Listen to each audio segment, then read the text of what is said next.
Contoh pemerintah Saudi menetapkan 9 Zulhijjah itu pada hari Kamis. Sementara pemerintah Indonesia menetapkan kalau hari raya Idul Adha itu pada hari Sabtu. Artinya 9 Zulhijjah di Indonesia itu jatuh pada hari Jumat. Pertanyaannya, apakah kita ikut pemerintah Saudi yang mana dia hari Kamis 9 Zulhijjah, hari Jumat dia Idul Adha, atau kita ikut pemerintah Indonesia Jumat 9 Zulhijjah dan hari Sabtu itu hari raya Idul Adha. Rasanya akan lebih pas kalau fatwa resmi ulama kerajaan Saudi yang menjelaskan dari para fatwa ulama negeri lainnya. Salah satu ulama besar di Saudi adalah Syekh Utsaimin, berikut petikannya. وكذلك لو قدر أنه تأخرت الرؤية عن مكة. Begitu juga bila ditetapkan hasil ru'yah negara itu tertinggal dari Mekah. وكان اليوم التاسع في مكة هو الثامن عندهم فإنهم يصومون يوم التاسع.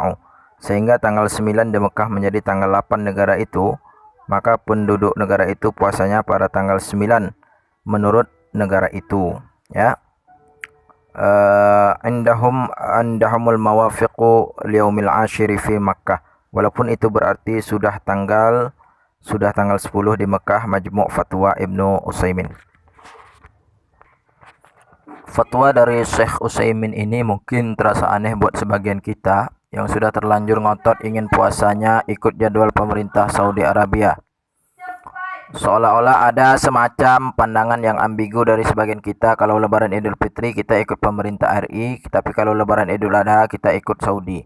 Sebenarnya kaidah semacam ini pun agak kurang jelas asal-usulnya, sebab ketika kita menerima ada konsep ta'addud al-matali, maka berlaku untuk semua kasus tanpa harus dipisah-pisah lebaran biasa dan lebaran haji. Namun seandainya kita ini cenderung menolak adanya sistem ta'addud al-matali dan hanya menerima konsep wahdatul matali, bisa saja kita puasa dan lebaran ikut pemerintah kerajaan Saudi Arabia. Tetapi kalau kita mau menjadi penganut mazhab wahdatul matali, seharusnya konsekuen, tidak pelintak-pelintut dan juga tidak boleh ambigu. Kalau lebaran Idul Fitri masih ikut keputusan RI dan Idul Adha ikut keputusan pemerintah Saudi, namanya masih ambigu dan pelintak-pelintut. Sementara dalam ilmu fiqih kita tidak mengenal adanya mazhab talfiq, yaitu mazhab campur aduk dengan cara ikut ini sebagian dan ikut itu sebagian. Anggaplah kita berpegang teguh pada prinsip wahdatul matali, yaitu bila ada satu tempat di bumi ini berhasil melihat hilal, maka seluruh dunia wajib terikat. Itu pun tidak bisa dijalankan. Mengapa? Karena ternyata pemerintah Saudi sendiri malah berpegang kepada pendapat ta'addud al-matali dan bukan wahdatul matali. Buktinya, mereka tidak menunggu hasil ru'yat dari negara lain di dunia. Kalaupun ada negara yang mengumumkan duluan telah berhasil meru'yat hilal, pemerintah Saudi masa bodoh saja dan tidak peduli dengan hasil ru'yat negara lain itu. Sebab prinsip ini dipegang oleh pemerintah negara Saudi bahawa masing-masing negara silakan melakukan ru'yat sendiri-sendiri dan hasilnya silakan dipraktikkan sendiri-sendiri. Tiap negara Islam hanya sama sekali tidak pernah terikat dengan hasil ru'yat di Saudi, sebagaimana Saudi tidak merasa terikat dengan hasil ru'yat negara lain. Dalam bahasa gaul Jakarta, prinsipnya lulu gue. Bahkan ini juga sering penting dicatat bahawa kerajaan Saudi menetapkan tanggal 10 Zulhijjah itu untuk wilayah negaranya sendiri. Penetapan ini tidak berlaku buat seluruh negara di dunia dan wilayah kerajaan Saudi itu sangat terbatas.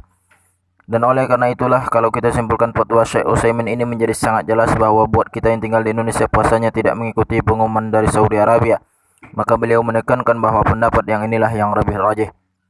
Hadza huwal qaulur rajih li'anna Nabi sallallahu alaihi wasallam yaqulu, inilah pendapat yang kuat karena Nabi bersabda, idza ra'aitumuhu fasumu wa idza ra'aitumuhu fa'aftiru.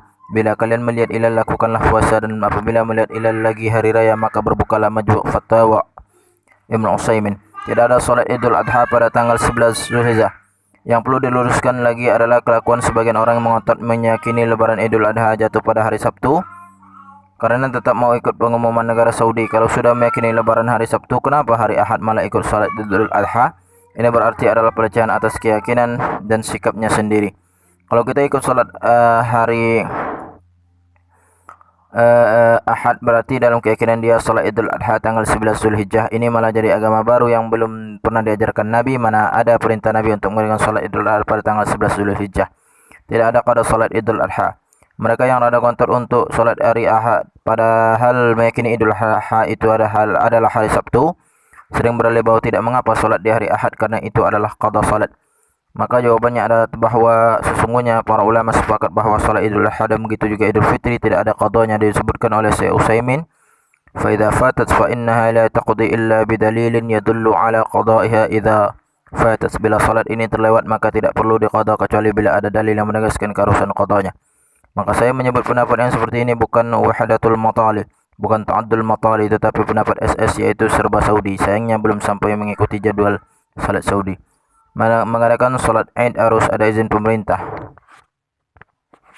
Kalau kita rajin buka kitab fikih, di sana akan kita temukan bahwa di antara syarat dibolehkannya menyelenggarakan salat Idul Fitri atau Idul Adha adalah adanya izin dari sultan, yang dalam hal ini maksudnya ialah pemerintah yang sah. Saya tidak tahu apakah pemerintah negara kita ini benar-benar memberi izin untuk mereka yang melakukan salat Id di luar apa yang telah diumumkan secara resmi oleh negara. Tetapi sepanjang yang saya tahu, kalau hal itu terjadi di Saudi misalnya, maka tentu akan dilarang.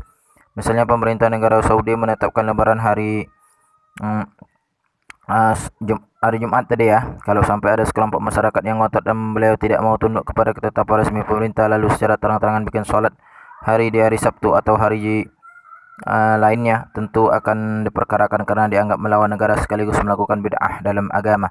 Begitu juga kalau pemerintah Saudi sudah mengumumkan wukuf di hari Kamis, maka semua penduduknya wajib ikut keputusannya. Rasanya tidak akan ada orang yang melakukan wukuf di hari Jumat, ya, sebab yang punya ketetapan adalah pemerintah setempat, yang dalam hal ini adalah pemerintah Saudi.